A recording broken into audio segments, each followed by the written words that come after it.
Good morning. उम्मीद करते हैं कि आप इक्विलिब्रियम का कंसेप्ट अब तक समझ चुके होंगे और नोट्स तैयार कर चुके होंगे।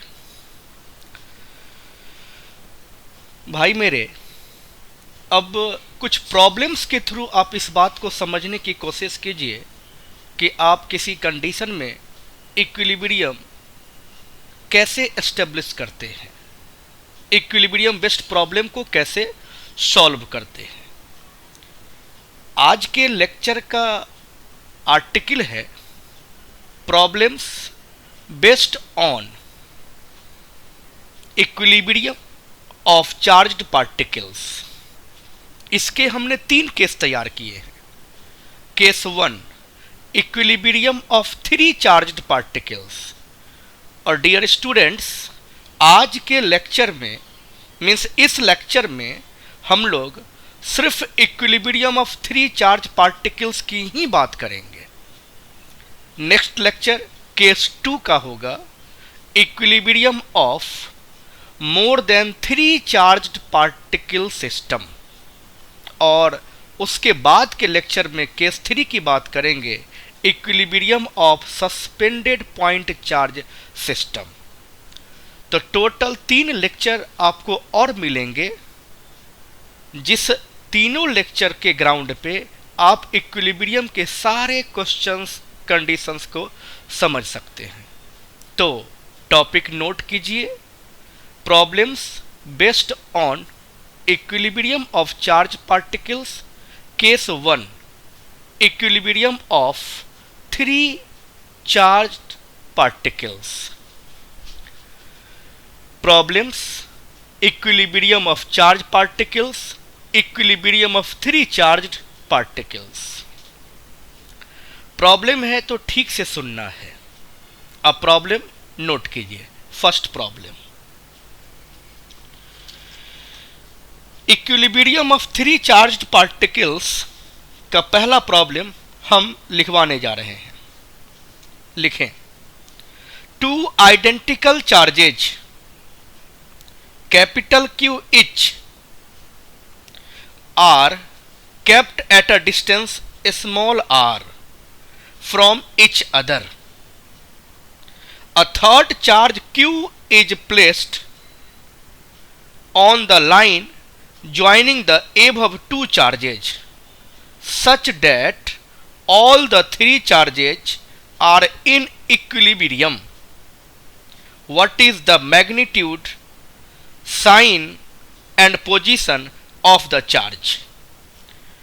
Dear students, क्वेश्चन लिखाने के दौरान जब Q बोलें तो समझिएगा स्मॉल q, कैपिटल Q हम बोलेंगे। जब R बोलें समझिएगा स्मॉल r, कैपिटल R हम बोलेंगे। क्वेश्चन एक बार और आप मिलाइए। 2 identical charges capital Q each are kept at a distance r from each other. A third charge Q is placed on the line joining the above 2 charges such that all the 3 charges are in equilibrium. What is the magnitude, sign and position of the charge? हालांकि इस तरह के question का discussion हम last video में कर चुके हैं, बट वो थ्योरेटिकल था। हम उसी जगह से न्यूमेरिकल के रूप में डिस्कस करना चाहते हैं। क्वेश्चन है 2 चार्ज लीजिए, कैपिटल Q से रिप्रेजेंट कीजिए। दोनों चार्ज का मैग्नीट्यूड सेम है, दोनों चार्ज का नेचर भी सेम है। कह रहा है कि एक तीसरा चार्ज Q को उसके बीच रख दीजिए और बताइए आपके तीसरे चार्ज का मैग्नीट्यूड क्या होगा, उसका साइन क्या होगा, उसका पोजीशन क्या होगा अगर हम सारे चार्जेज को इक्विलिब्रियम में रखना चाहते हैं। फ्रेंड्स, जब ये बोला जाए कि सारे चार्जेज को इक्विलिब्रियम में रखना है, इसका मतलब सिस्टम को इक्विलिब्रियम में रखना है। और अगर सिस्टम को इक्विलिब्रियम में रखना है तो सिस्टम जो चार्ज बना रहे हैं उन पर नेट फोर्स आपको जीरो करना होगा चार्ज के रिलेशन को ऑब्टेन करने के लिए। क्वेश्चन कुछ ऐसा कह रहा है। आज का फ्रेंड्स फर्स्ट क्वेश्चन,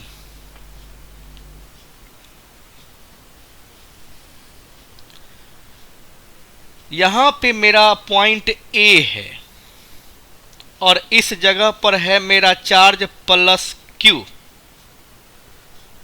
यहां पे चार्ज बी है, इस जगह पे मेरा चार्ज है प्लस क्यू। दोनों जगह पे चार्ज सेम नेचर का है और सेम मैग्नीट्यूड का है और इनके बीच का जो सेपरेशन एज्यूम करा गया है वो है स्मॉल आर। कहता है कि थर्ड चार्ज को हम कहां पर रखें इनके बीच इस सिस्टम के अंदर, ताकि मेरा तीनों चार्ज इक्विलिब्रियम में रहे।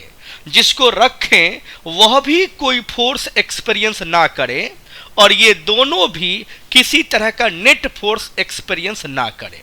सारे चार्जेस को इक्विलिब्रियम में रखने का मतलब है सिस्टम को इक्विलिब्रियम में रखना चाहते हैं। और यहां पर क्वेश्चन पूछ रहा है कि फ्रेंड्स आपका ये जो थर्ड चार्ज है इस चार्ज का मैग्नीट्यूड क्या होगा, किसके रिस्पेक्ट में, इस चार्ज के रिस्पेक्ट में, पहला क्वेश्चन। दूसरा उसका साइन क्या होगा, मतलब आप पॉजिटिव चार्ज यहां पे इंट्रोड्यूस करेंगे या निगेटिव चार्ज सिस्टम के इक्विलिब्रियम के लिए, सारे चार्जेज के इक्विलिब्रियम के लिए, और इसका पोजीशन क्या होगा। क्वेश्चन एक तरह से हम रिपीट कर रहे हैं। फ्रेंड्स सबसे पहले पोजीशन कैलकुलेट करते हैं। पोजीशन कैलकुलेट करने के लिए हमेशा थर्ड चार्ज पर नेट फोर्स जीरो कीजिए। अब यह बात सीखने की जरूरत नहीं है कि दोनों चार्ज आपका सेम मैग्नीट्यूड का है और सेम नेचर का है तो यह थर्ड चार्ज इस लाइन पे दिखेगा, दोनों पॉइंट ए और बी के बीच में दिखेगा और एग्जैक्टली मिडवे पोजीशन पर दिखेगा। मतलब ये डिस्टेंस r है तो ये आपका r/2 पोजीशन पे होगा। रिवाइज करने दीजिए हमको, मतलब यहां पर आपको नेट फोर्स जीरो करना होगा। कहते हैं एट पॉइंट C, अगर पॉइंट C पर आप F नेट को जीरो कर दीजिएगा तो यह पोजीशन बता देगा आपको। तो इस पर ये कौन सा चार्ज, पॉजिटिव। जब अननोन होता है तो पॉजिटिव साइन मान के काम करा जाता है। जब हम इसके पॉजिटिव बोलते हैं मतलब कंफर्म नहीं करते हैं, लेकिन जब हमें पता नहीं होता है तब हम क्वेश्चन सॉल्व करते हैं पॉजिटिव चार्ज मानकर। अननोन वैल्यूज हमेशा पॉजिटिव साइन के साथ लिया जाता है। तो ये पॉजिटिव इस चार्ज को रिपेल करेगा, तो ये डायरेक्शन होगा आपके फोर्स का, force on C due to A. ये पॉजिटिव ये इसको रिपेल करेगा दिस वे और इसका डायरेक्शन हो जाएगा, इसका नेमिंग करिए force on C due to B. अब इसका नेट फोर्स जीरो करने के लिए दोनों का मैग्नीट्यूड इक्वल कर दीजिए, तो हम कर सकते हैं एफ सी ए इक्वल्स एफ सी बी। अब एफ सी ए निकालने का मतलब इन दोनों के बीच कूलम्ब्स लॉ यूज करिए। कूलम्ब्स लॉ यूज करने आता है ना भाई, तो यहां पर कूलम्ब्स लॉ यूज करेंगे। बोलते चलिए क्या लिखें, के इन दोनों का चार्ज Q इंटू क्यू। बोलिए ये डिस्टेंस नहीं पता, आप मान लीजिए x, आपने A से x डिस्टेंस पे थर्ड चार्ज को रखा है इक्विलिब्रियम के लिए, x स्क्वायर इक्वल्स यहां पे C और B के बीच के चार्ज का pair Q into Q upon ये टोटल डिस्टेंस r, ये डिस्टेंस x, तो ये डिस्टेंस r माइनस x। तो r माइनस एक्स का स्क्वायर, ये कैंसिल हुआ। तो अब आप लिख सकते हैं X square equals R minus X का स्क्वायर, दोनों साइड रूट लीजिएगा, x equals to R minus X, 2x equals to R, so x equals to R by 2। एक आंसर हम लोग दे चुके कि आपके चार्ज का पोजीशन कहां होना चाहिए। एग्जैक्टली मिडवे पोजीशन पे आप उसको रख दीजिए, वो चार्ज इक्विलिब्रियम में दिखेगा। अब सिस्टम के इक्विलिब्रियम के लिए हमें इस पॉइंट पे नेट फोर्स कैलकुलेट करना होगा। याद रखते चलिए, अगर आप सिस्टम के इक्विलिब्रियम की बात करना चाहते हैं तो इस दोनों में से, मतलब जो भी चार्ज सिस्टम को बना रहा है उसमें से किसी एक चार्ज पे नेट फोर्स जीरो कीजिए। और उससे एक और फायदा है, वह चार्ज के मैग्नीट्यूड और साइन दोनों का आंसर भी दे देगा। तो चार्ज का मैग्नीट्यूड और साइन बताना हो तो इंड्स पे जो चार्ज है उस पे नेट फोर्स जीरो करना होगा। तो यहां हम बात कर रहे थे एट पॉइंट सी, अब बात करते हैं एट पॉइंट ए। जरूरी नहीं कि एट पॉइंट ए ही बात करें, आप बी पर भी बात कर सकते हैं, लेकिन दोनों के लिए एक ही आंसर मिलेगा। अब ए पर जो आप अभी नेट फोर्स जीरो करेंगे उससे ये आंसर मिल जाएगा। तो इस पर इसके वजह से जो फोर्स काम करेगा उसका ये डायरेक्शन होगा, इसको कहेंगे force on A due to C. और इसके वजह से भी इस पर जो फोर्स काम करेगा उसका वही डायरेक्शन होगा, force on A due to B. Friends, यहां पर मुझे नेट फोर्स जीरो करना है, तो वेक्टर मेथड से हम बनाना सिखला चुके हैं। चूंकि दोनों का सेम डायरेक्शन है तो सिंपल तरीके से भी लिख सकते हैं, हालांकि लिखना नहीं चाहिए, चलो वेक्टर फॉर्म में ही लिख देते हैं। Vector F A C vector F A B equals to zero, zero vector लिखना चाहिए, आप जीरो भी लिख सकते हैं। F A C equals to minus F vector A B, इसका वैल्यू ए और सी के बीच, ए और सी के बीच capital Q small Q upon A और सी के बीच का डिस्टेंस एक्स, एक्स का मतलब R by two, R by two का square, R square by four, four पलट के ऊपर चला जाएगा, माइनस, सॉरी वेक्टर फॉर्म में है तो इसकी अपनी एक डायरेक्शन है, उस डायरेक्शन को हम लिख लेते हैं आर वेक्टर, आर कैप, उसके लिए भी आर कैप ही लिख लेंगे, माइनस के, ए और बी के बीच दोनों जगह चार्ज सेम ही है, Q into Q, Q square upon A और बी के बीच का डिस्टेंस आर स्क्वायर, और डायरेक्शन सेम है R cap, K Q, K Q, R cap, R cap, R square, R square. यहां बचता है 4Q, यहां बचता है माइनस Q, मतलब Q बराबर आप लिख सकते हैं माइनस ऑफ 4Q, या Q निकालना है तो इतना काम ना करके यहां से डायरेक्टली Q लिख दें, Q equals minus Q by 4। ये हमारा इस क्वेश्चन का आंसर हो गया। इसका नेचर आपको फाइनली निगेटिव लेना होगा और इसकी वैल्यू इसके रिस्पेक्ट में 1/4 लेना होगा, Q/4, ये Q है तो Q/4 लेना होगा। ऐसा करने से यह तीनों चार्ज इक्विलिब्रियम में आ जाएगा, मतलब यह सिस्टम आपका इक्विलिब्रियम में होगा। क्वेश्चन ऑलमोस्ट डिस्कस हो चुका था, मैंने रिवीजन कर दिया कि आप एकदम जीरो लेवल से प्रॉब्लम को देखना शुरू करें। फर्स्ट क्वेश्चन कंप्लीट हुआ, आप इसे नोट कीजिए और सेकंड क्वेश्चन में मूव करते हैं।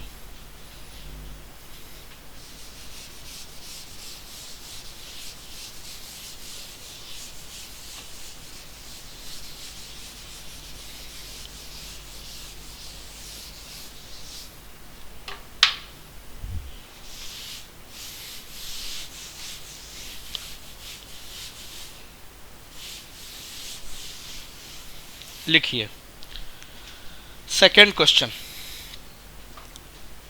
2 point charges plus 4e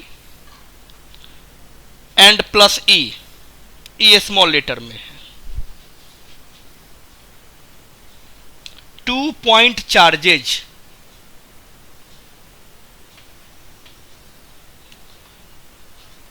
plus 4e and plus ई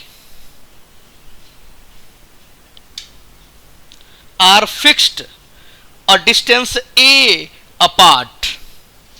इस दोनों को फिक्स्ड किया गया है a डिस्टेंस पे। एक बार और सुनिए, 2 point charges plus 4e and plus e are fixed a distance a apart. Where should a third point charge q be placed on the line joining the two charges so that it may be in equilibrium? In which case the equilibrium will be stable and in which case unstable? Question एक बार और सुनिए, 2 point charges plus 4e and plus e are fixed. ये fixed charges हैं, ये fixed charges हैं, ये fixed charges हैं। और डिस्टेंस a अपार्ट, दोनों के बीच का डिस्टेंस a लिया गया है। Where should a third point charge q be placed? Question कह रहा है कि तीसरे पॉइंट चार्ज को कहां पर रखा जाए। डियर स्टूडेंट्स, अगर ये दोनों चार्ज पॉजिटिव है, भले ही इक्वल मैग्नीट्यूड का हो या ना हो, हमें पता है कि हम इस a और b पॉइंट के बीच ही रखेंगे। कोई पॉइंट c है, यहां पर हम थर्ड चार्ज को रखेंगे।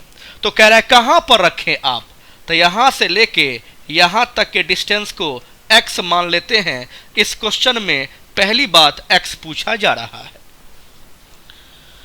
Where should a third point charge q be placed on the line joining the two charges so that it may be in equilibrium? ये equilibrium में आ जाए, इसके लिए आपको ये डिस्टेंस कैलकुलेट करना है। क्वेश्चन और भी है, in which case equilibrium will be stable and in which unstable?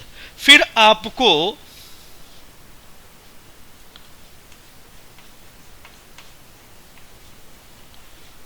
Nature of equilibrium discuss करना है कि किस केस में आपका ये चार्ज स्टेबल इक्विलिब्रियम में होगा और किस केस में ये चार्ज अनस्टेबल इक्विलिब्रियम में होगा। फ्रेंड्स, इस क्वेश्चन में इस बात का ध्यान रखना होगा कि हम केवल इसी लाइन पे काम करेंगे, जो भी काम करेंगे इस लाइन पे, और जो भी हम चेंज सोचेंगे वह इस चार्ज के साथ। ये फिक्स्ड है हर पॉइंट ऑफ व्यू से, position, magnitude, nature, her point of view से ये फिक्स्ड है। आपके बस में सिर्फ और सिर्फ इसके बारे में सोचना है कि हम इसे कहां रखें और कैसा लें, पॉजिटिव लें, नेगेटिव लें, और इसी लाइन पे आपको रख करके बार बार सोचना है।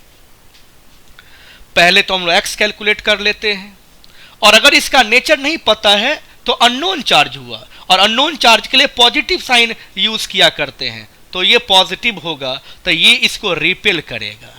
ये फोर्स आपका सी पे लगा ए के वजह से, फिर ये इसको इस डायरेक्शन में रिपेल करेगा, तो ये हो जाएगा force on C due to B. कह दीजिए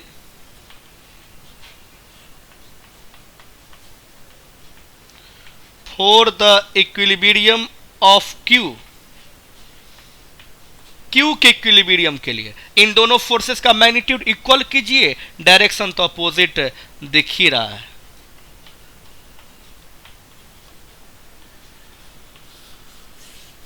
सी और ए, यहां सी है और यहां ए है, इन दोनों पेयर पे थिंक कीजिए बाय कूलम्स लॉ के Q1 Q2 by are square. अब इन दोनों पॉइंट के बीच थिंक कीजिए के Q1 Q2 by are square. यहां से यहां तक का डिस्टेंस a, ये मान लिया मैंने x, तो ये डिस्टेंस हो जाएगा a minus x.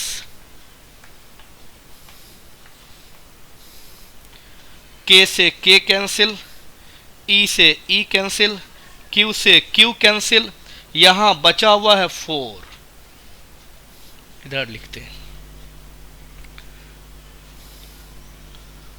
4 upon X square equals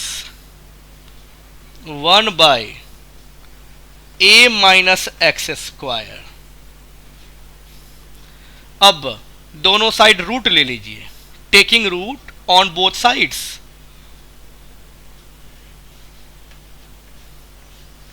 friends ठीक से देखिएगा,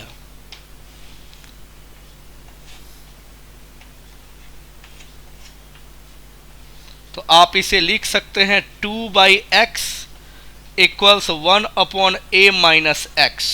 क्रॉस मल्टीप्लाई कीजिए, 2a minus 2x equals two x, 2a equals to 2x और इधर x है, टोटल हो जाएगा 3x।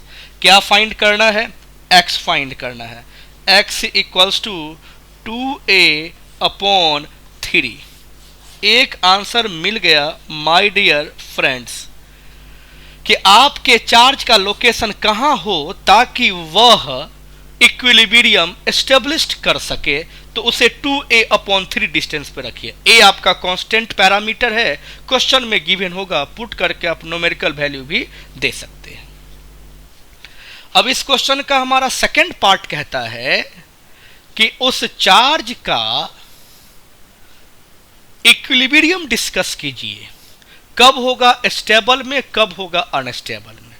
ओके, तो स्टेबल और अनस्टेबल के लिए दो सिचुएशन बनता है। सिचुएशन 1, अगर वाकई इस चार्ज को हम पॉजिटिव ही ले लें और इस चार्ज को इस लाइन पे थोड़ा सा आगे डिस्प्लेस करके देखिए, यहां दिखाते हैं, देखिए यहां पे चार्ज है आपका 4e और यहां पे चार्ज है e। पहले कहीं हुआ करता था वह किसी पॉइंट C पर, अब उसको आप लेके चले गए D पर, अब आपका Q यहां पे है और इस वक्त आपने पॉजिटिव मान रखा है। तो फ्रेंड्स ये सोचिए कि अगर इस Q को इसके इक्विलिब्रियम पोजीशन से थोड़ा सा डिस्प्लेस करके अगर यहाँ पे पकड़ के रखते हैं और रखने के दौरान ये सोचते हैं कि अब इस पे जो फोर्स काम कर रहा है वह फोर्स कितना काम कर रहा है और किस डायरेक्शन में काम कर रहा है, तो जैसे ही C से आपका चार्ज D की तरफ शिफ्ट हुआ, इसका मतलब ये होता है कि वह B के करीब हो रहा है।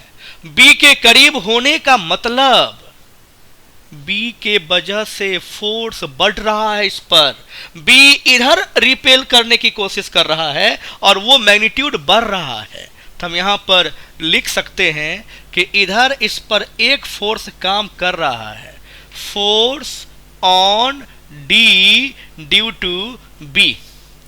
अब इन दोनों के बीच का देखिए डिस्टेंस बढ़ रहा है, मतलब फोर्स घट रहा है, तो छोटे साइज से इधर रिप्रेजेंट करते हैं और ये फोर्स को आप लिख सकते हैं force on D due to A.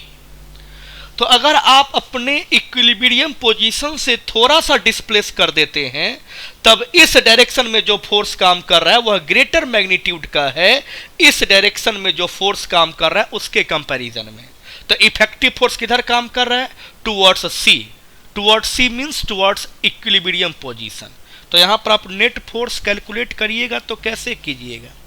तो लिख दीजिएगा एफ नेट इक्वल्स, जो बड़ा फोर्स है उसको आप पहले लिखिए और जो छोटा फोर्स है अपोजिट डायरेक्शन में माइनस कर लीजिए। ये जो फोर्स आपका है, ये फोर्स आपका इस वक्त इस पे लग रहा है और टुवर्ड्स सी लग रहा है। सी का मतलब हो गया ओरिजिनल पोजीशन। तो इस वक्त इस चार्ज में अपने ओरिजिनल पोजीशन की तरफ मूव करने की टेंडेंसी बन रहा है। वह फोर्स जिसके वजह से कोई चार्ज अपने ओरिजिनल पोजीशन को रिकवर कर पाता है, वैसे फोर्स को रीस्टोरिंग फोर्स कहते हैं। तो आपका इस वक्त उस चार्ज पे रीस्टोरिंग फोर्स काम कर रहा है। और याद रखिएगा फ्रेंड्स, जब भी न्यूमेरिकल्स में रीस्टोरिंग फोर्स का यूज करते हैं तो रीस्टोरिंग फोर्स का मैग्नीट्यूड आप कैलकुलेट करके माइनस साइन से मल्टीप्लाई कर दीजिएगा। यह रीस्टोरिंग फोर्स के नेचर को रिप्रेजेंट करता है। रीस्टोरिंग फोर्स के तरफ, इक्विलिब्रियम पोजीशन के तरफ जो फोर्स काम करता है वह रीस्टोरिंग फोर्स और वह नेगेटिव साइन से रिप्रेजेंट किया जाता है। तो इस वक्त हमको इससे मतलब नहीं है, बट इसके इक्विलिब्रियम पोजीशन की तरफ शिफ्ट करने का मतलब ये फ्रेंड्स किस इक्विलिब्रियम में है, तो इस वक्त ये होगा स्टेबल इक्विलिब्रियम में। एक नेचर डिस्कस कर चुके कि अगर ये चार्ज पॉजिटिव होगा तो यह स्टेबल इक्विलिब्रियम में होगा, लेकिन इसकी दूसरी सिचुएशन भी बनती है, आप उसमें भी गौर फरमाइए। मान लीजिए कि यहां पे आपका प्लस ई है और यहां पे आपका प्लस 4e है, और यहां पर जो चार्ज C था उसको हम पॉजिटिव ना लेकर के निगेटिव ले लेते हैं। ये बात आपका फ्रेंड्स समझा हुआ होगा कि अगर ये दोनों चार्ज पॉजिटिव है तो उसके बीच में चार्ज पॉजिटिव रखिए और नेगेटिव रखिए, वह इक्विलिब्रियम में होता है, वह इक्विलिब्रियम अचीव कर चुका होता है। तो अगर नेगेटिव चार्ज लेंगे तब इक्विलिब्रियम का नेचर कैसा होगा, शिफ्ट करके देखिए। तो हमने मान रखा है इसको पॉइंट ए, इसको पॉइंट बी, इसको पॉइंट डी पर शिफ्ट कर दीजिए।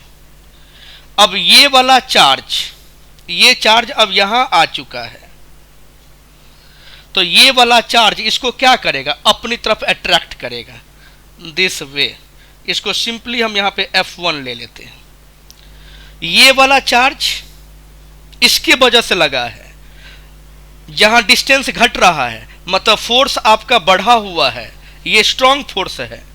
इसके बीच का डिस्टेंस बढ़ चुका है, मतलब फोर्स घट चुका है, लेकिन ये फोर्स इधर काम करेगा। ये वाला चार्ज पॉजिटिव नेगेटिव है, अट्रैक्ट करेगा, F2 मान लीजिए।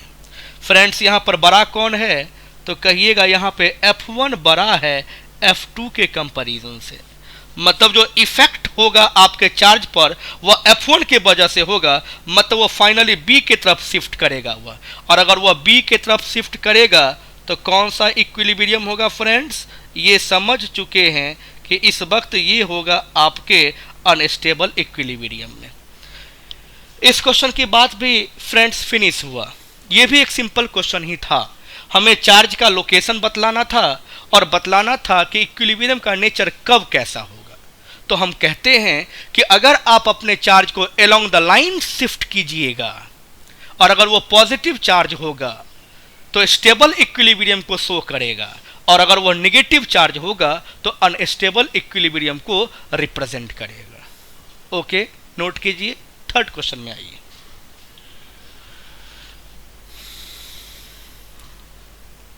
लिखिए, two free point charges. Friends अभी जो क्वेश्चन सॉल्व कर रहे थे उसमें ये फिक्स्ड पॉइंट चार्जेस था, और अब जो क्वेश्चन सॉल्व कर रहे हैं उसमें फ्री पॉइंट चार्जेज है। फिक्स्ड और फ्री से मत घबराइएगा, नया टर्म ना लगे, आप क्वेश्चन पर ध्यान दीजिएगा, सब कुछ एक ही है। लेकिन जब फ्री चार्ज बोलते हैं तो समझिएगा सिस्टम को संभालने की बात होती है, सिस्टम में कहीं डिस्टरबेंस ना क्रिएट हो जाए, सिस्टम का इक्विलिब्रियम ना भंग हो जाए, हम उसकी बात कर रहे हैं। उसको कोई पकड़ के नहीं रखा हुआ है। कोई थर्ड चार्ज इंट्रोड्यूस कीजिएगा तो उसके पोजीशन में चेंज पॉसिबल है, मतलब अपने इक्विलिब्रियम पोजीशन से वह डिस्प्लेस हो सकता है। क्वेश्चन नोट कीजिए, two free point charges plus 4e and plus e plus 4e and plus e are placed a distance a apart। दोनों के बीच का डिस्टेंस a ही है, ऐसा ही क्वेश्चन है। Where should a third point charge q be placed between them such that the entire system may be in equilibrium। Question सुनिए, पहले भी हमने दो चार्ज लिया था प्लस 4e प्लस e, अभी भी दो चार्ज लेना है प्लस 4e प्लस e। पहले भी दोनों के बीच का डिस्टेंस a था, अभी भी दोनों के बीच का डिस्टेंस a ही है। पहले भी थर्ड चार्ज को सिस्टम में इंट्रोड्यूस करना था, अभी भी थर्ड चार्ज को सिस्टम में इंट्रोड्यूस करना है। पहले थर्ड चार्ज को इक्विलिब्रियम में लाना था, अब उस सिस्टम को इक्विलिब्रियम में लाना है। आगे क्वेश्चन कह रहा है what should be the magnitude and sign of Q, what type of equilibrium will it B.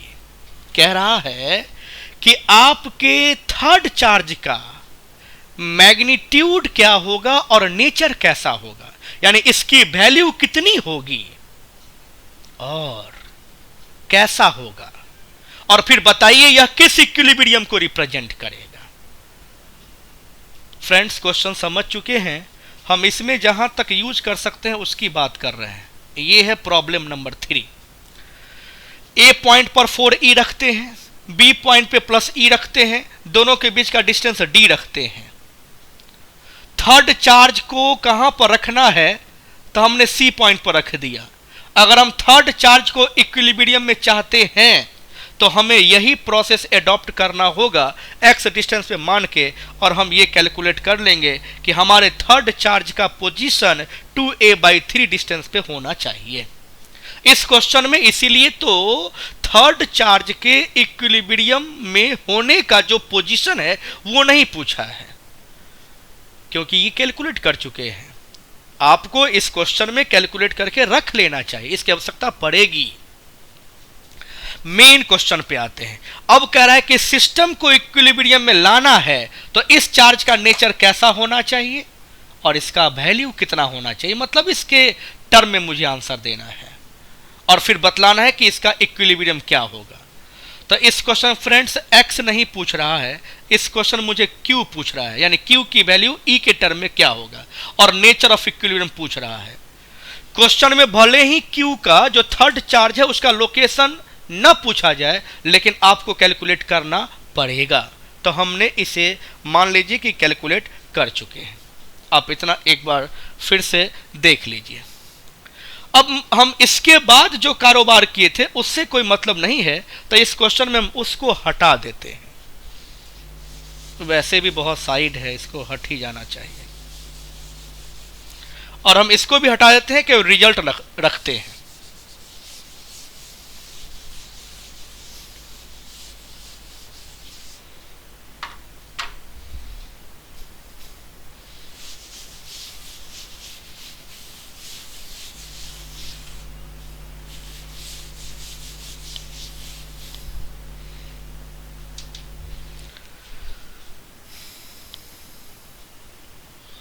एक लाइन लिख लेते हैं।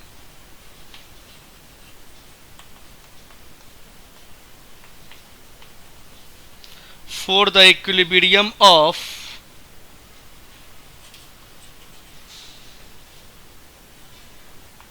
थर्ड चार्ज x आपने कैलकुलेट कर रखा है 2a/3। ओके, अब हम सिस्टम के इक्विलिब्रियम की बात करते हैं। For the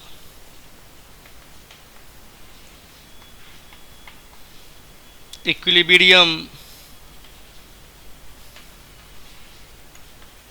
of the system, आप इस पे या इस पे किसी एक चार्ज पे नेट फोर्स कीजिए, तो इससे इसका नेचर भी पता चल जाएगा और मैग्नीट्यूड भी पता चल जाएगा। तो इस पे अगर ये चार्ज इस वक्त अननोन है तो पॉजिटिव मान के काम कीजिएगा। हालांकि ये पॉजिटिव ही है, ये पता नहीं है मुझे, लेकिन अगर आपको इसका नेचर जानना है, इस वक्त मेरे लिए अननोन है, तो पॉजिटिव साइन मान के काम किया जाता है। ये पॉजिटिव, ये पॉजिटिव। पिछले कई दिनों से बेचारे केवल कैमरे को देख रहे हैं। ये पॉजिटिव, ये पॉजिटिव, तो ये पॉजिटिव इसको क्या करेगा, रिपेल करेगा।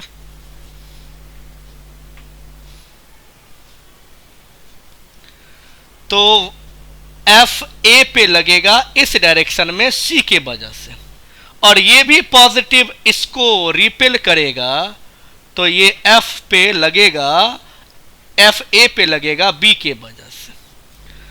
कैलकुलेशन से इतना सीख चुके हैं कि दोनों का डायरेक्शन सेम होने का मतलब है कि इक्विलिब्रियम तो यहां पर मिलेगा नहीं। इक्विलिब्रियम मिलने के लिए इसको अपोजिट होना पड़ेगा, इसको अपोजिट होने के लिए इसको नेगेटिव होना पड़ेगा। तो अगर आप मन ही मन से समझ के कह दीजिए कि भाई मेरा थर्ड चार्ज सिस्टम के इक्विलिब्रियम के लिए नेगेटिव होना चाहिए, तो केवल इसको बराबर करके हम Q का वैल्यू निकाल सकते हैं। तो निकाल सकते हैं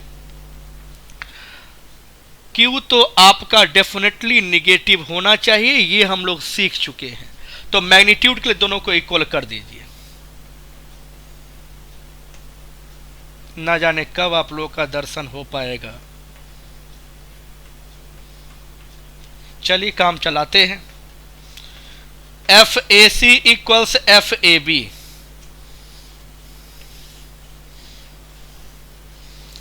शुरू में जोश बहुत रहता है, जब वीडियो लेक्चर्स ठीक से नहीं बन रहा था, बनाइएगा कि नहीं बनाइएगा, कब बनाइएगा। अब बन रहा है तो कोई ठीक से देख नहीं रहा है। अब कुछ लोग कह रहे हैं लाइव क्लासेस कब होगा। पता है हमको, लाइव क्लासेस जब शुरू करेंगे उसमें भी कोई नज़र नहीं आएगा, कोई सुतले है कोई उठले है, पते नहीं चलेगा। अरे भाई, F A C equals to F A B. F A C का मतलब हो गया ए और सी के बीच सोचिएगा कि 4e into Q upon x की वैल्यू निकाल चुके हैं आप, अभी एक्स ही रहने दीजिए, एक्स स्क्वायर। ए बी, ए और बी के बीच सोचिएगा कि 4e e और ये टोटल डिस्टेंस ए स्क्वायर। 4e के सब कैंसिल, क्यू निकालना है तो Q upon X square equals E upon A square. तो क्यू बराबर हो जाएगा E upon A square into X square. Friends, हम लोग एक्स कैलकुलेट करके रखने के लिए इसलिए कहे थे कि चार्ज का मैग्नीट्यूड बगैर एक्स कैलकुलेट नहीं कर सकते आप। अब यहां पर एक्स पुट कीजिए, चार्ज का वैल्यू मालूम हो गया, नेचर मालूम हो गया, तो क्यू का काम हो जाएगा। अब केवल उसके इक्विलिब्रियम का डिस्कशन करना है। क्यू बराबर ई अपॉन ए स्क्वायर, एक्स के जगह पर 2a/3 उसका स्क्वायर कीजिए, 4a स्क्वायर अपॉन 9, इससे ये कट गया, हो गया 4e/9। ये वैल्यू हो गया आपके चार्ज का। अगर आप अपने पूरे सिस्टम को इक्विलिब्रियम में रखना चाहते हैं तो आपका थर्ड चार्ज नेगेटिव होना चाहिए और उसकी वैल्यू 4e/9 होना चाहिए। अब फ्रेंड्स, आप एक बात और हमसे सीखना चाहेंगे कि ये कैसा इक्विलिब्रियम में है, तो ये तो कंफर्म है कि ये आपका नेगेटिव ही है। इससे पहले वाले क्वेश्चन नंबर 2 में हमारे पास दो केस था, हम क्यू को पॉजिटिव भी रख सकते थे और क्यू को नेगेटिव भी रख सकते हैं, क्योंकि थर्ड चार्ज को इक्विलिब्रियम में जब हम रखते हैं तो वहां पर पॉजिटिव और नेगेटिव दोनों के साथ मुझे सेम रिजल्ट मिलता है। लेकिन सिस्टम को अगर इक्विलिब्रियम रखेंगे तो यहां पर केवल नेगेटिव चार्ज ही होना चाहिए। मतलब यहां पर कंफर्म है कि इक्विलिब्रियम कैसा होगा, और यह भी आप जान चुके हैं कि नेगेटिव चार्ज रखने से क्या होता है। नेगेटिव चार्ज रखेंगे तो यह अट्रैक्ट करेगा और डिस्टेंस घटेगा तो इसका फोर्स स्ट्रॉन्गर होगा, मतलब ये अपनी तरफ खींच लेगा, बैक होने की कोई टेंडेंसी नहीं होगी। तो आप कह सकते हैं यहां पर फ्रेंड्स, जो इक्विलिब्रियम मिलेगा वह इक्विलिब्रियम कैसा मिलेगा, स्टेबल या अनस्टेबल? नहीं सुनाई दिया, कुछ बोलो। अनस्टेबल। ये क्वेश्चन भी फ्रेंड्स कंप्लीट हुआ, इसको देखिए। और अब हम आते हैं फोर्थ क्वेश्चन में, नोट कीजिए फटाफट। 2 point charges of charge values capital Q and small q. 2 point charges of charge values capital Q and small q are placed at a distance x and x/2 respectively. मतलब एक charge capital Q है जो x distance पे रखना है, एक charge small q है जो x/2 डिस्टेंस पे रखना है। किससे? From a third charge of charge value 4q। 4q का एक चार्ज है उससे x/2 डिस्टेंस पे स्मॉल q और उससे x डिस्टेंस पे capital Q। All charges being in the same straight line, एक ही स्ट्रेट लाइन पे सब रखा हुआ है। Calculate the magnitude and nature of charge capital Q such that the net force experienced by the charge Q is 0। Q जो charge है small q, उस पर नेट फोर्स 0 हो, मतलब Q को इक्विलिब्रियम में रखने के लिए आपके कैपिटल Q का जो मैग्नीट्यूड है और जो नेचर है वो कैसा होना चाहिए, आप बतलाइए। क्वेश्चन एक बार और आप नोट कीजिए, मतलब मिलाइए। 2 point charges of charge values capital Q and small q are placed at a distance x and x/2 respectively from a third charge of charge value 4q, all charges being in the same straight line. Calculate the magnitude and nature of charge capital Q such that the net force experienced by the charge small q is 0। अब question जैसा कहता है वैसा करने की आप थोड़ी कोशिश कीजिए। तो जब तक हम बोर्ड को साफ करते हैं, फिगर ड्रॉ करके सोचिए तो क्या करना है इस जगह पे। फास्ट,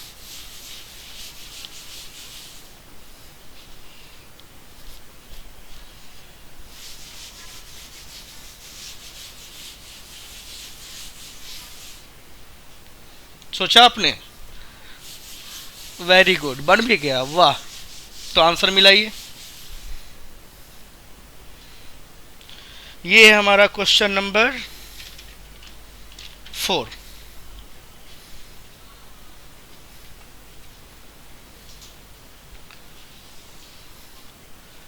यहां पे एक चार्ज Q है, यहां पे एक चार्ज Q है, यहां पे एक चार्ज 4Q है। A B C मान लीजिए।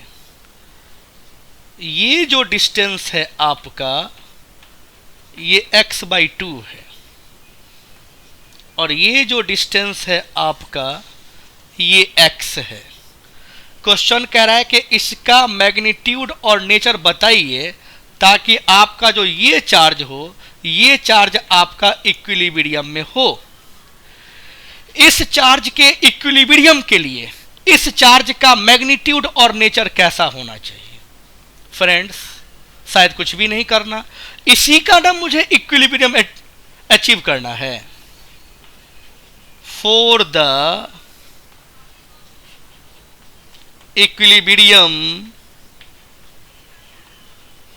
ऑफ स्मॉल q, तो यह नोन है, इसको हम पॉजिटिव मान के चलते हैं। इसके वजह से ये रिपेल होगा दिस वे, इसको क्या कहिएगा? Force on B due to A. अब इस पे इसके वजह से भी रिपल्सन काम करेगा in this way, force on B due to C. तो दोनों को इक्वल कर देना चाहिए। एफ बी पे ए के वजह से, एफ बी पे सी के वजह से। अब बी और ए बी पर सोचिए, बस यहां पे कूलम्ब्स लॉ यूज कीजिए। के 4q into q upon x/2 का होल स्क्वायर। x/2 मतलब x² 4 पलट के ऊपर चला जाएगा। इक्वल्स b और c के बीच सोचिए, b और c के बीच सोचिए, तो क्या हो जाएगा? k into q into capital Q, फिर x/2 का स्क्वायर, ये भी x/2 है, टोटल डिस्टेंस x है, तो ये हो जाएगा x² और 4 पलट के ऊपर चला जाएगा। 4k तो खत्म हो गया, स्मॉल q तो खत्म हो गया, x² तो खत्म हो गया, तो क्या बचा? यहाँ पे 4q बचा और यहाँ पे q बचा। यही आंसर हो गया भाई। आपके q का वैल्यू 4q होना चाहिए। ओके, नोट कीजिए इसको, आंसर चेक कर ले। ठीक, अब नेचर कैसा होना चाहिए?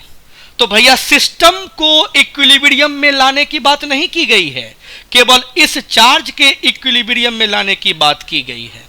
तो इस चार्ज को अगर इक्विलिब्रियम में लाना चाहते हैं तो इसका नेचर पॉजिटिव है तो मुझे रिजल्ट मिल गया। इसका नेचर पॉजिटिव है तो रिजल्ट मिल गया। अगर इसका नेचर निगेटिव भी होता तब भी रिजल्ट मिल जाता।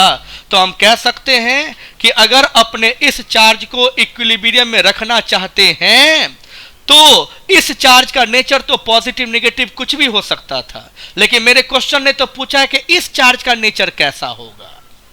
तो इस चार्ज का नेचर तो पॉजिटिव ही चाहिए मुझे, क्योंकि मुझे पॉजिटिव मिला, क्योंकि हम इसके नेचर को और इसके नेचर को हम जज करते हैं दो तरीके से, सिस्टम को इक्विलिब्रियम में रखने के दौरान और थर्ड चार्ज को इक्विलिब्रियम में रखने के दौरान। तभी सिस्टम को इक्विलिब्रियम में नहीं रखना है, हमें अपने इस चार्ज को इक्विलिब्रियम में रखना है, तो ये चार्ज आपका पॉजिटिव होना चाहिए, आप रख दीजिएगा। और एक बात जानते हैं आप कि अगर आप इसको निगेटिव कर दीजिएगा और ये पॉजिटिव होगा, तब वो बीच में कहीं पर आकर के इक्विलिब्रियम तो मेंटेन कर ही नहीं सकता है, फिर हम लोग इसको इसके बाहर कहीं रखेंगे तब इक्विलिब्रियम हो पाएगा। इसलिए इसको तो डेफिनेटली पॉजिटिव ही होना चाहिए। ये निगेटिव हुआ तो फिर यहां पर इसको इक्विलिब्रियम इस जीवन में तो नहीं मिलेगा, अगला जीवन कैसा होगा इसका खुदा बताएगा।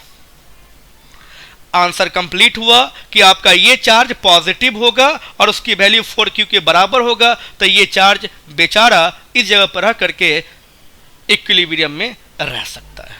आप नोट कीजिए, नेक्स्ट क्वेश्चन नोट करना है आपको। अब फ्रेंड्स 5 और 6 नंबर जो दो क्वेश्चन है वो एच.सी. वर्मा से बनाना है।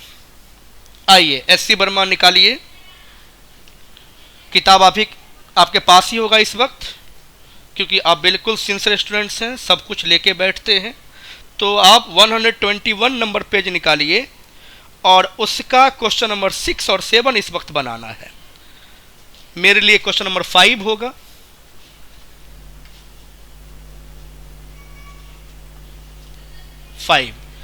एच.सी. वर्मा का क्वेश्चन नंबर 6।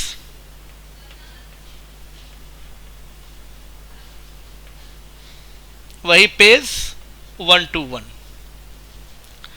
क्वेश्चन सुनिए। 2 charges 2 into 10 to the power minus 6 coulomb and 1 into 10 to the power minus 6 coulomb are placed at a separation of 10 centimeter. Where should a third charge be placed such that it experiences no net force due to these charges? मुझे लगता है ये अब कर सकते हैं, आप कर सकते हैं, मुझे कोई शक नहीं है। ये पॉइंट ए, ये पॉइंट बी।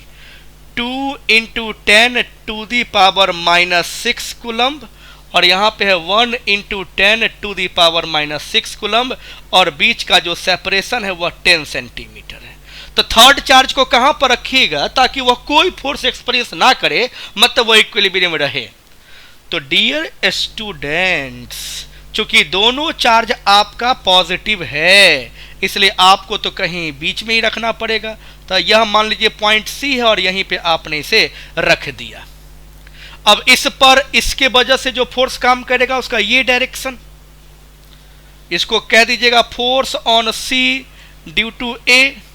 इस पर इसके वजह से जो फोर्स काम करेगा उसका ये direction, force on C due to B.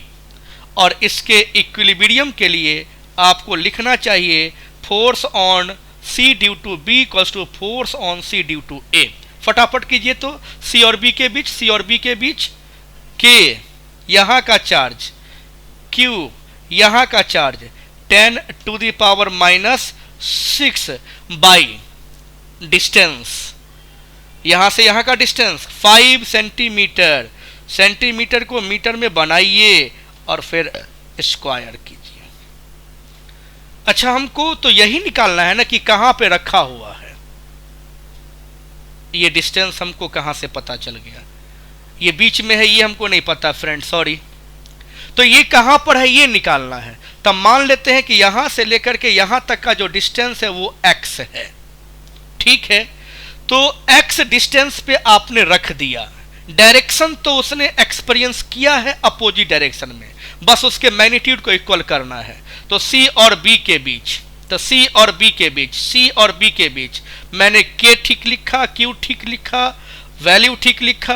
अब डिस्टेंस हमको लिखना चाहिए कितना, तो यहां से यहां टोटल डिस्टेंस R, ये मान लिया X, ये कितना हो गया R माइनस X, फ्रेंड्स समझे ना, इक्वल्स, अब C और A के बीच, ये C और ये A, के क्यू ये वाला value 2 into 10 to the power -6, और ये डिस्टेंस आपने x माना है, आपको x कैलकुलेट करना है। के क्यू 10 टू द पावर 6 से कैंसिल हो गया, इधर बचा हुआ है 1 अपॉन r माइनस एक्स का होल स्क्वायर इक्वल्स, इधर बचा हुआ है 2 अपॉन एक्स स्क्वायर। फ्रेंड्स केवल सॉल्व करना है, रूट लीजिए 1 by r minus X root 2 by X. Okay, इतना आप नोट कीजिए।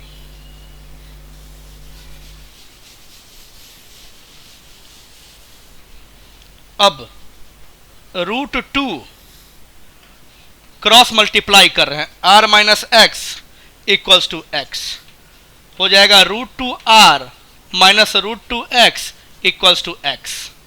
तो root 2 r equals to root 2 X plus X, root 2 r equals to X root 2 plus 1, root 2 की value 1.414 r equals to X 1.414 plus 1 2.414 x एक दिएगा।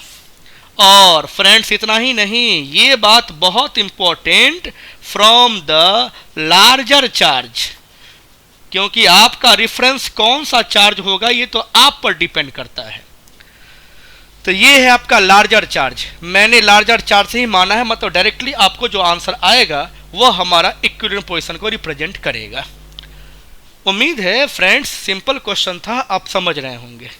चलिए SC Verma का next question, आप question number 7, मेरा प्रैक्टिस प्रॉब्लम 6, एससी वर्मा का 7।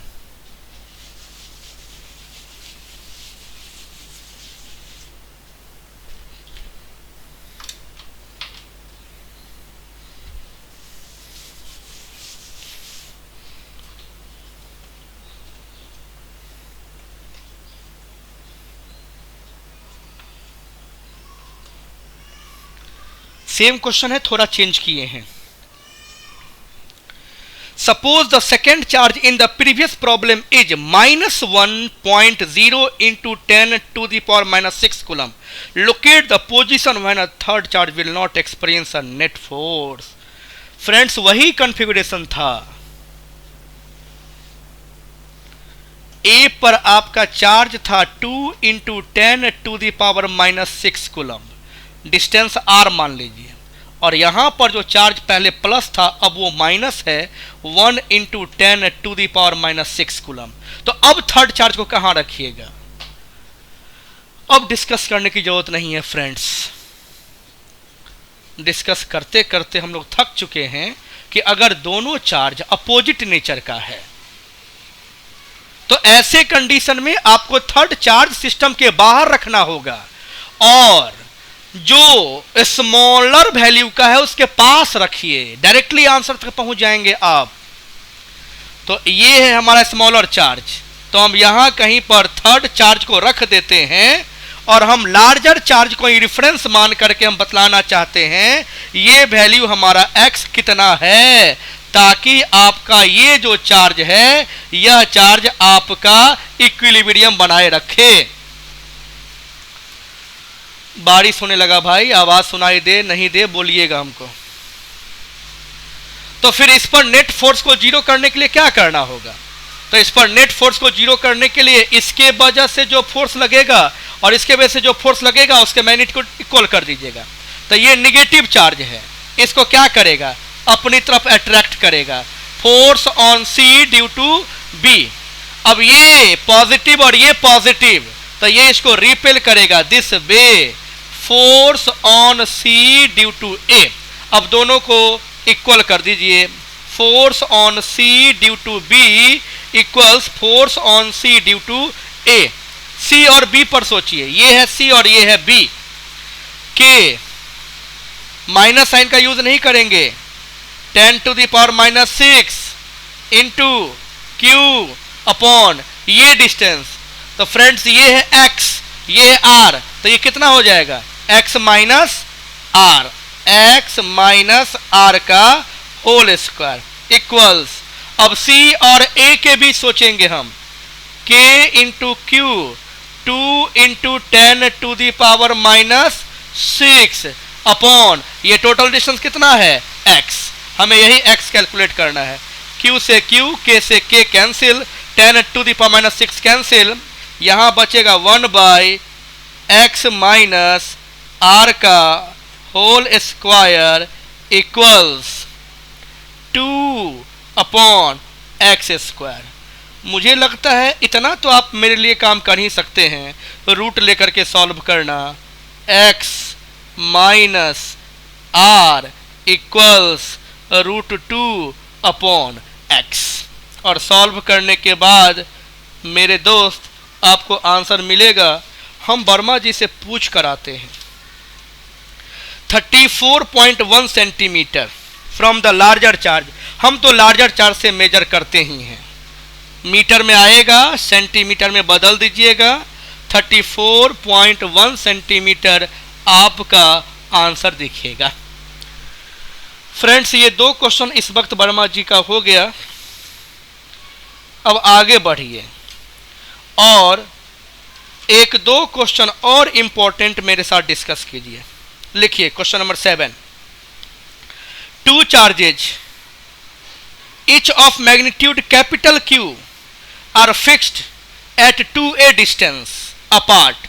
दो charge लीजिए, दोनों चार्ज कैपिटल Q और दोनों के बीच का distance 2 into a, and a third charge Q of mass m is placed at the midpoint of the line joining the two charges। दोनों चार्ज को जो लाइन ज्वाइन करा उसके ठीक बीच में एक थर्ड चार्ज Q को रख दीजिए। All charges being of the same sign, सब सेम साइन का, पॉजिटिव पॉजिटिव पॉजिटिव, मन करे तो negative negative negative. If Q charge is slightly displaced from its position along the line, अगर बीच वाले चार्ज को उस लाइन पे थोड़ा सा डिस्प्लेस कर दें, इधर या उधर लाइन पे ही, and released, then determine its time period. तो इसका टाइम पीरियड बतलाइए। आज के क्लास का सबसे इंपॉर्टेंट क्वेश्चन और थोड़ा सा नया। ये टाइम पीरियड अचानक से कहां से आ गया? ये 7वां क्वेश्चन डिस्कस करने जा रहे हैं फ्रेंड्स। बस इसके बाद एक ही क्वेश्चन बताना है, 8वां, और कहानी समाप्त करना है इस लेक्चर का। इस लेक्चर में हम लोग केस 1 की चर्चा कर रहे थे। मैंने कहा है कि इक्विलिब्रियम के अगर क्वेश्चन को आप समझना चाहते हैं तो 3 केस सॉल्व करना होगा। आज के इस लेक्चर में केस 1 की सारी बात करी गई है, अगले लेक्चर में केस 2 और फिर उसके अगले लेक्चर में केस 3। आइए क्वेश्चन नंबर 7। पॉइंट ए और पॉइंट बी पे दो चार्ज रख दीजिए, प्लस क्यू और प्लस क्यू। तो डेफिनेटली थर्ड चार्ज उसके ठीक बीच में रखिएगा, और प्लस ही कह रहा है क्वेश्चन लेने के लिए, हालांकि ये माइनस क्यू भी होगा तो भी उसको मिलेगा इक्विलिब्रियम। और टोटल डिस्टेंस आपके क्वेश्चन ने दे रखा है 2a। इसका मतलब होता है कि ये डिस्टेंस हो जाएगा a, ये डिस्टेंस हो जाएगा a। अब क्वेश्चन कह रहा है कि अगर इसको जरा सा इस लाइन पे डिस्प्लेस कर दिया जाए तो इसका टाइम पीरियड बतलाइए। टाइम पीरियड कहां से आ गया? तो डिस्प्लेस करने पर पता चलेगा।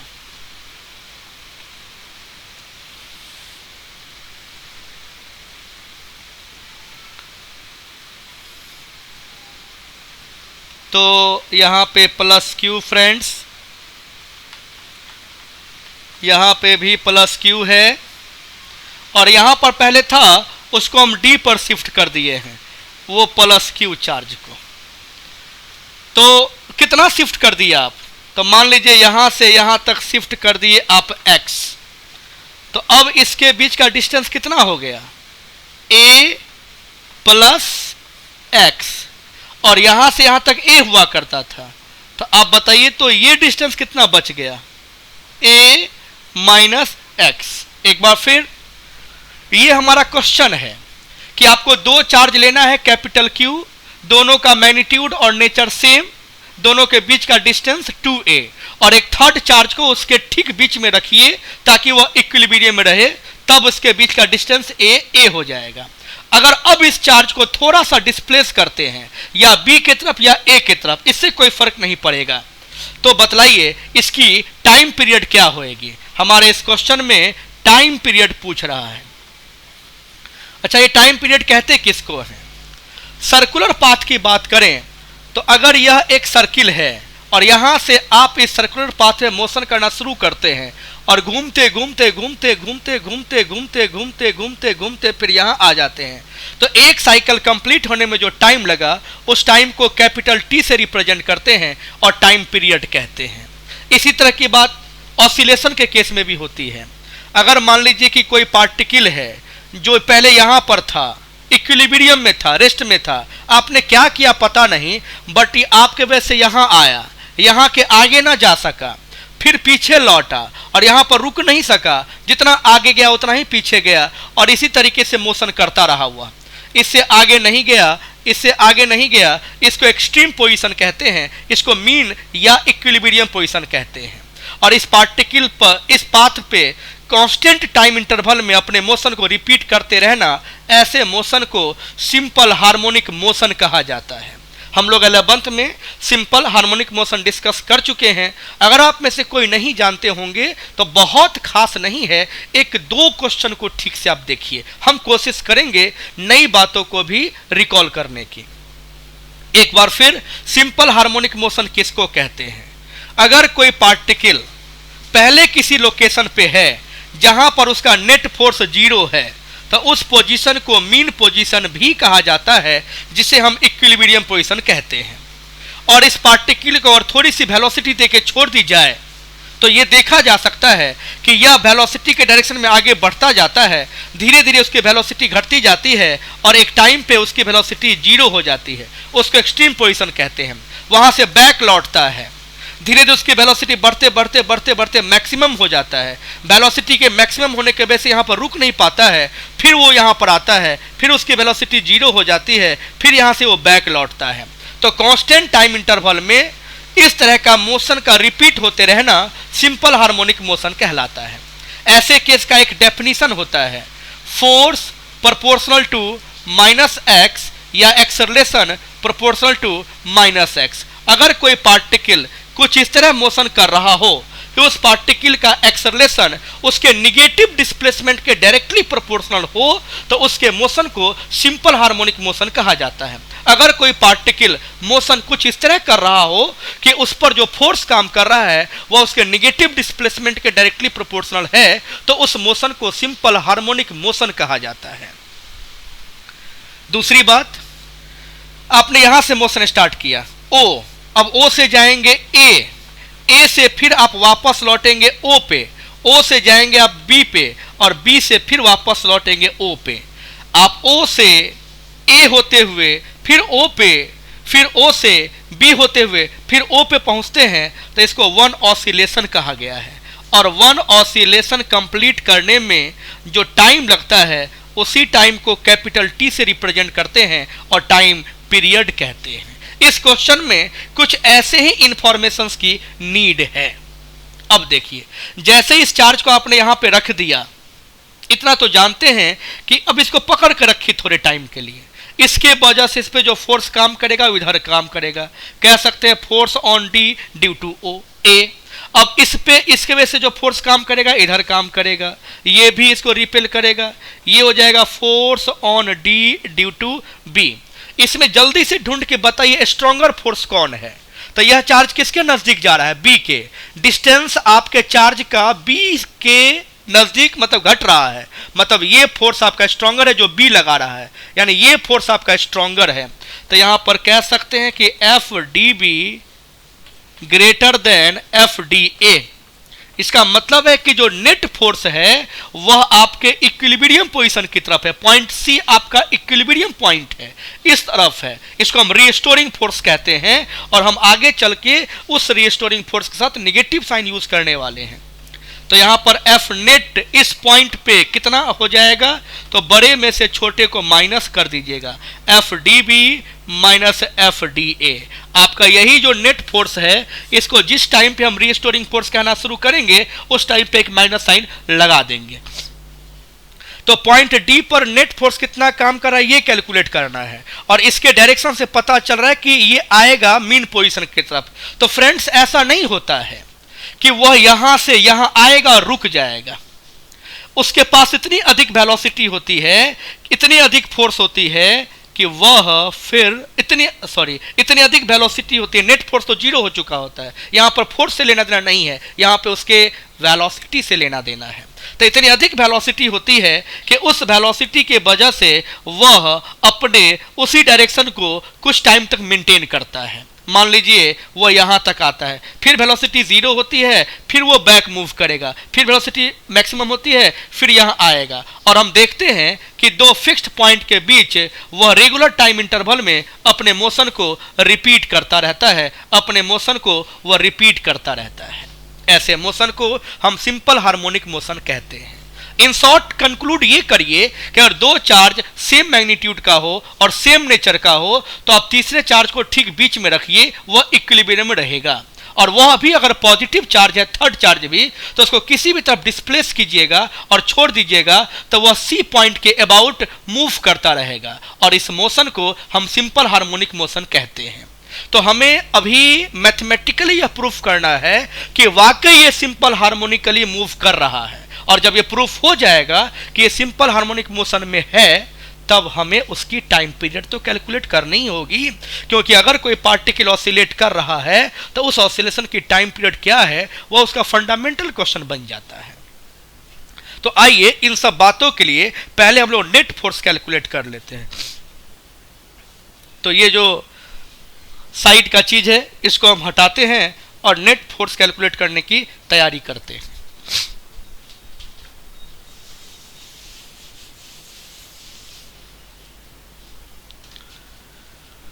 ठीक से देखिए, एफ नेट इक्वल्स डी और बी के बीच सोचिएगा, ये डी है और ये बी है, इस पे आप कंसंट्रेट कीजिए। डी और बी के बीच क्या लिखिएगा, के क्यू क्यू अपॉन ए माइनस एक्स का स्क्वायर माइनस, अब हम डी ए, ये है डी और ये है ए, यहां सोचिएगा, के क्यू क्यू अपॉन ए प्लस एक्स का स्क्वायर। ओके, के कॉमन है, क्यू कॉमन है, क्यू कॉमन है, बचेगा 1 अपॉन ए माइनस एक्स का square minus 1 by A plus X का स्क्वायर। हो जाएगा ना।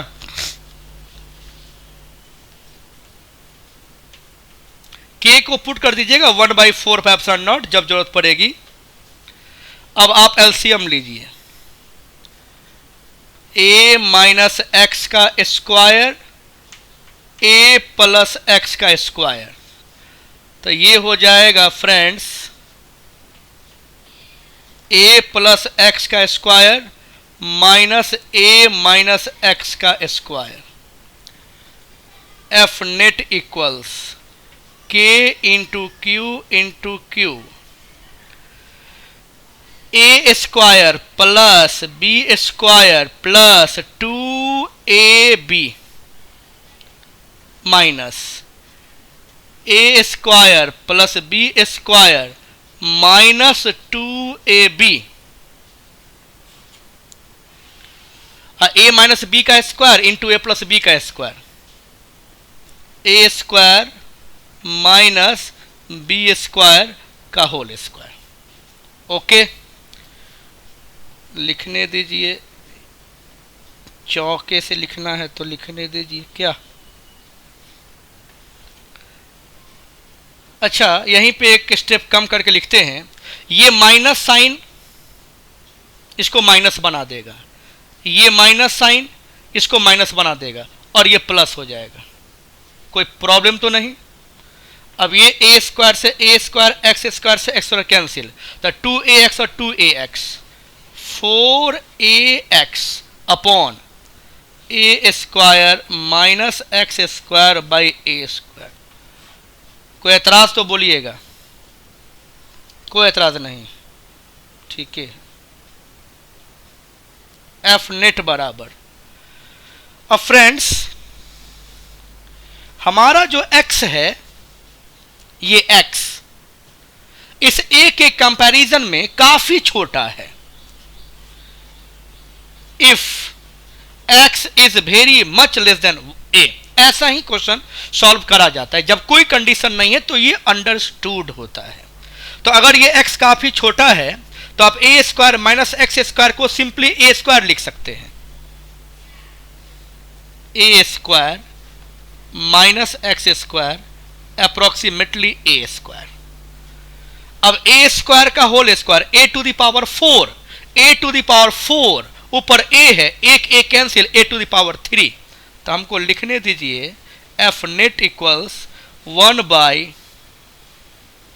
4 पाई एप्सिलॉन नॉट, आप लोग हैंडराइटिंग बना के लिखिएगा, हम अभी सीख रहे हैं, क्यू इंटू क्यू 4 एक्स, ए हम कैंसिल कर चुके होंगे और नीचे बचेगा ए टू द पावर 3। एक बार आप चेक कर लीजिए, इस 4 से भी इसको हम उड़ा देते हैं।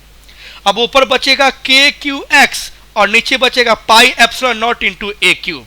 इतना आप ठीक से देख लीजिए मेरे फ्रेंड्स, हमारा जो रिजल्ट है वो बहुत करीब है। चौक उठा रहे थे, हमारा रिजल्ट बहुत करीब है, हमने फोर्स कैलकुलेट कर लिया है। इधर मिटाते हैं,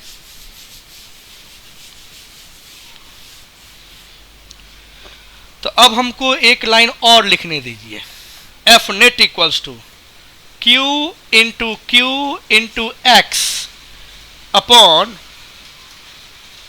पाई एप्सिलॉन नॉट इंटू ए क्यूब।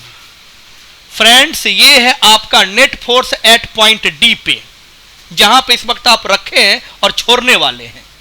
ये आपका चूंकि रीस्टोरिंग फोर्स है, रीस्टोरिंग फोर्स है, कब कहते हैं, कैसे पहचानते हैं, तो वह फोर्स जो इक्विलिब्रियम पोजीशन की तरफ मिलता है नेट फोर्स के रूप में। तो रीस्टोरिंग फोर्स को एफ से लिखिए, एफ रीस्टोरिंग कर दीजिए और माइनस साइन अपने मन से लगा दीजिए। आप ये बात बिल्कुल ध्यान रखना चाहिए। इस सब को आप साइड कीजिए और बगल में आप एक्स लिख दीजिए। ये सब फ्रेंड्स आपका कांस्टेंट है। अगर ये सब कांस्टेंट है तो restoring force directly proportional to हो जाएगा minus X. This is the definition of SHM. आपने मैथमेटिकली भी इस बात को प्रूफ कर दिया कि ये पार्टिकल जब थोड़ा सा डिस्प्लेस होकर छोड़ा जाएगा तो सिंपल हार्मोनिक मोशन करने लगेगा। एक्सेलेरेशन के टर्म में बात करें तो force equals to mass into acceleration. Acceleration रहेगा तब मास यहां आ जाएगा, तो इसको हम ऐसे लिख सकते हैं, a restoring acceleration equals minus q into Q upon m, यहां आ जाएगा m into pi into epsilon naught into ए क्यूब इंटू एक्स। यहां भी ये कांस्टेंट है आपका, तो a directly proportional to minus x हो गया। This is definition of S H M. तो अगर कोई पार्टिकल अपने इक्विलिब्रियम पोजीशन से थोड़ा सा डिस्प्लेस हुआ तो वह सिंपल हार्मोनिक मोशन करने लगा। ये मैथमेटिकली भी इस वक्त प्रूफ हो चुका है।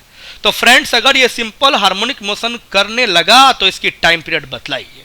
अब तो कोई खास बात नहीं है,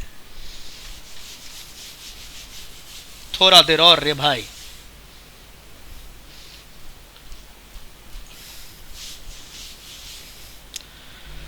तो जब हम लोग एसएचएम चैप्टर पढ़ते हैं तो वहां हम पढ़ते हैं a equals minus omega square x. ये लाइन आप याद रखिएगा। ओमेगा को कहा जाता है पॉजिटिव कांस्टेंट, ये एंगुलर फ्रीक्वेंसी को, एंगुलर स्पीड को रिप्रेजेंट करता है। A proportional minus x, omega square constant, a proportional minus x ये कांस्टेंट। इसका मतलब है कि this constant must equals to omega square. तो यहां पर लिखते हैं hence omega square equals Q into Q by M into pi epsilon naught into A cube. Omega का फॉर्मूला हमें याद रखना चाहिए 2 पाई बाई टी, तो ओमेगा हो जाएगा 2 पाई बाई टी का whole square, Q into Q upon M into pi epsilon naught into ए cube. तो पलट दीजिए, T by 2 pi root M pi epsilon naught A cube upon Q into cube. आप जरा ठीक से देख लीजिएगा, कहीं प्रॉब्लम हो तो आप बतलाएंगे। ऐसे लिख दिया, पहले इसको पलट दीजिए तो ये भी पलट जाएगा, टी बाई 2 पाई, अब स्क्वायर है तो रूट आ जाएगा, और 2 पाई आपका यहाँ पे कोफिशिएंट हो जाएगा, वैल्यू लिख देंगे। यही क्वेश्चन था मेरे दोस्त कि अगर दो चार्ज सेम मैग्नीट्यूड का है, सेम नेचर का है, और थर्ड चार्ज को उसके बीच रखते हैं और थोड़ा डिस्प्लेस करते हैं उसके इक्विलिब्रियम पोजीशन से, तो उसकी टाइम पीरियड बतलाइए। ये है उसकी time period, t equals 2 pi root m into pi epsilon naught A cube q into Q. अब इस पाई को सॉल्व भी कर सकते हैं, पाई को अंदर भी कर सकते हैं, अब जैसे सॉल्व करना हो, बट ये रिजल्ट हमारे पास है। एक फाइनल क्वेश्चन नोट कीजिए,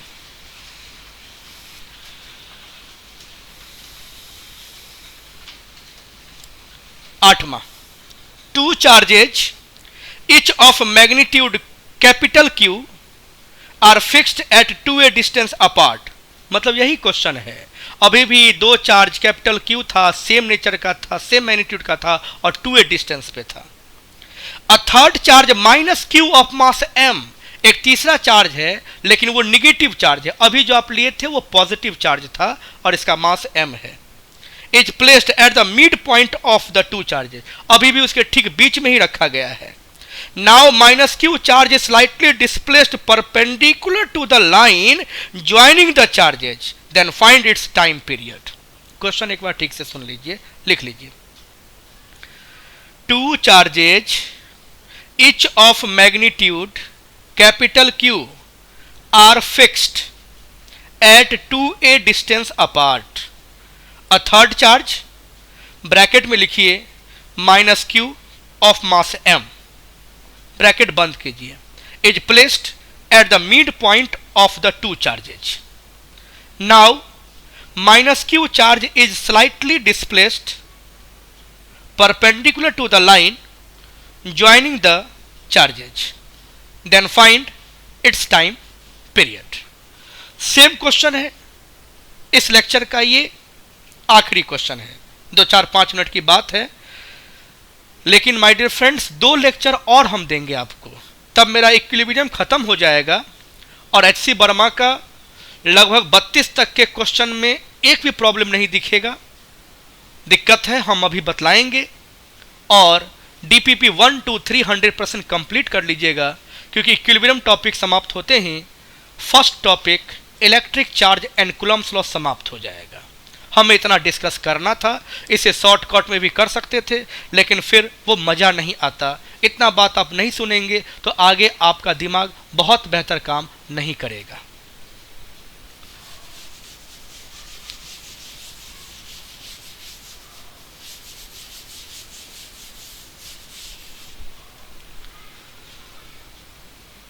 problem 8,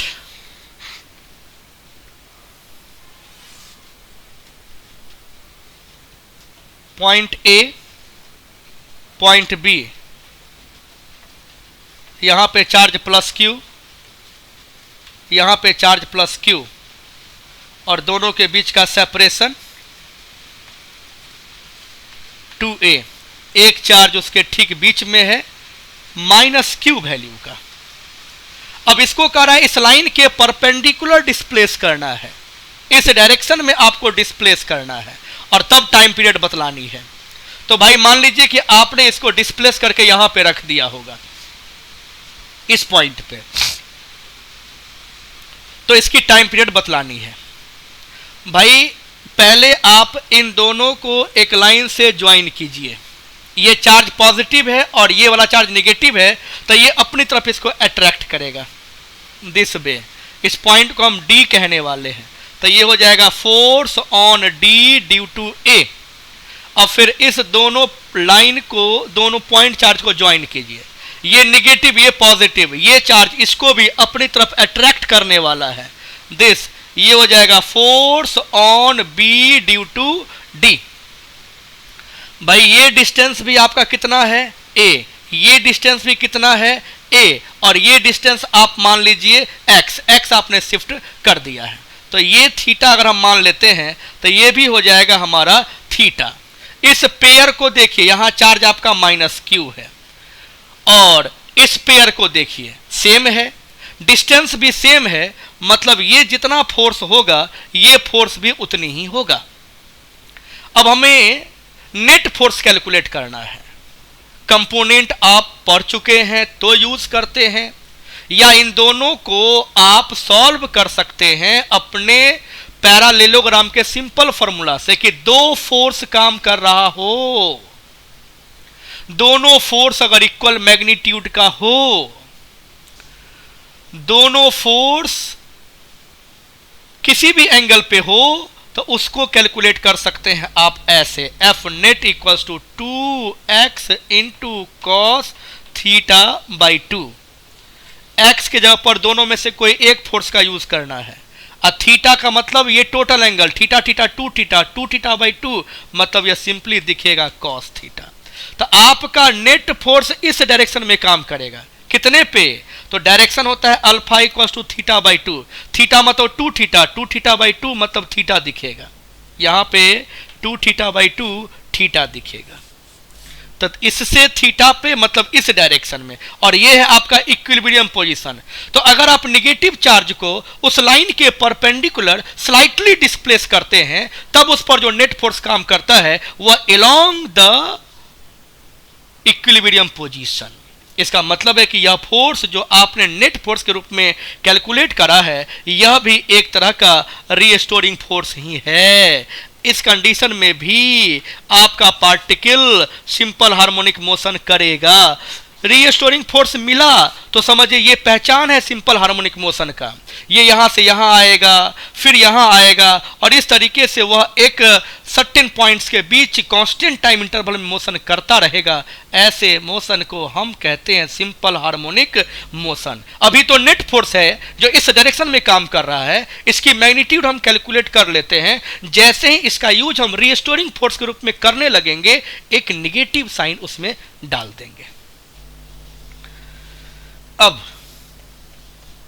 F net equals 2, F की वैल्यू कैलकुलेट कीजिए, मतलब इन दोनों के बीच फोर्स निकाल लीजिए, या इन दोनों के बीच चार्ज का नेचर यूज नहीं करना है। के क्यू क्यू अपॉन, ये है ए, ये है एक्स, तो ये कितना हो जाएगा, रूट,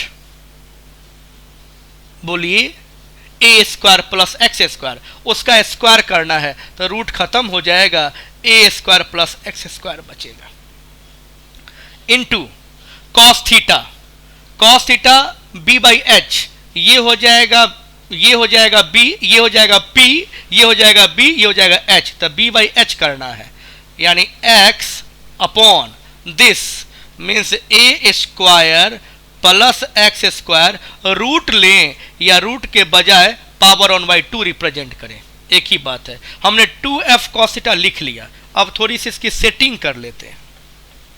सेटिंग तो बहुत जरूरी है friends.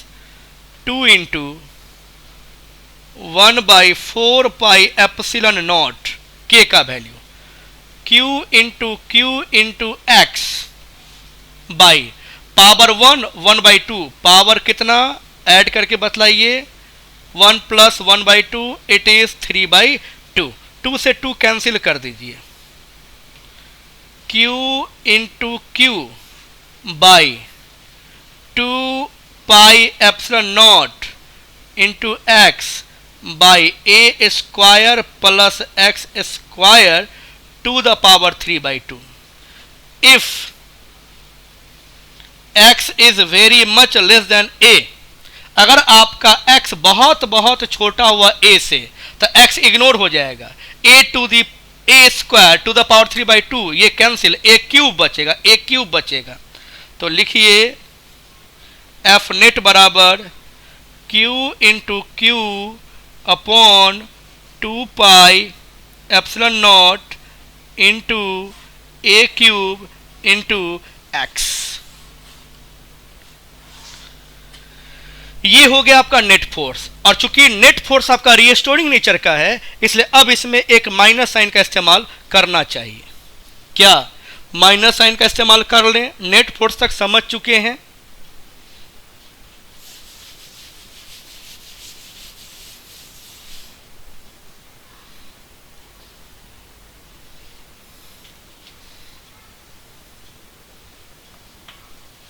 F restoring equals minus q into Q upon 2 epsilon naught into ए क्यूब इंटू एक्स। फ्रेंड्स, ये वाला टर्म आपका कांस्टेंट है, तो F directly proportional to minus x लिख सकते हैं। This is definition of simple harmonic motion. या F equals to m a, तो ए इक्वल्स टू हो जाएगा minus q into q, m यहां आ जाएगा m into 2 epsilon naught A cube into x. ये कांस्टेंट है, a proportional to minus x, तो यह आपके सिंपल हार्मोनिक मोशन को रिप्रेजेंट कर रहा है। तो सिंपल हार्मोनिक मोशन के केस में जानते हैं a equals to omega square x, तो ओमेगा स्क्वायर यहाँ का कांस्टेंट है और यहाँ का कांस्टेंट ये टर्म है, तो ओमेगा स्क्वायर को इसके इक्वल करके टाइम पीरियड कैलकुलेट कर लीजिए। अब आपको समझ में आ गया होगा कि आप टाइम पीरियड कैसे कैलकुलेट करेंगे। एक बार और लिखते हैं, hence omega square equals Q into Q upon 2 M epsilon naught A Q. Omega के जगह पर क्या लिखा जाए? 2 टी, तो 2 टी का स्क्वायर करिए, क्यू इंटू क्यू लिखिए, नीचे लिखिए 2 एम एप्सिलॉन नॉट इंटू ए क्यूब। अब पलट के सब कुछ लिख दीजिए, this 2 M epsilon naught A cube Q into cube. इसका अरेंजमेंट्स भी आप कई तरीके से कर सकते हैं, बट रिजल्ट्स आपके सामने है। फ्रेंड्स, इस लेक्चर में हम लोग केस 1 के जितने पॉइंट्स का डिस्कशन करना चाहते थे, मीन्स जो सिंपल क्वेश्चंस बनता है इक्विलिब्रियम पे, उसकी चर्चा हम कर चुके हैं। अब हम नेक्स्ट लेक्चर मिलेंगे जहां इक्विलिब्रियम के केस 2 की बात करेंगे। बस आप इक्विलिब्रियम ठीक से देख लीजिए तो बहुत सारे क्वेश्चंस बहुत फ्रीक्वेंटली बनने लगेगा, और मुझे उम्मीद है और आपके प्रैक्टिस से और उम्मीद हो जाएगा कि ये मेहनत हम लोग का बेकार नहीं जा रहा है। इवन कि एक्चुअल क्लास में जितना बेस्ट परफॉर्म नहीं कर सकते थे, उससे ज़्यादा आप चाहें तो कर सकते हैं। कीजिए, उसका मुझे सबूत दीजिए। Thank you, good bye.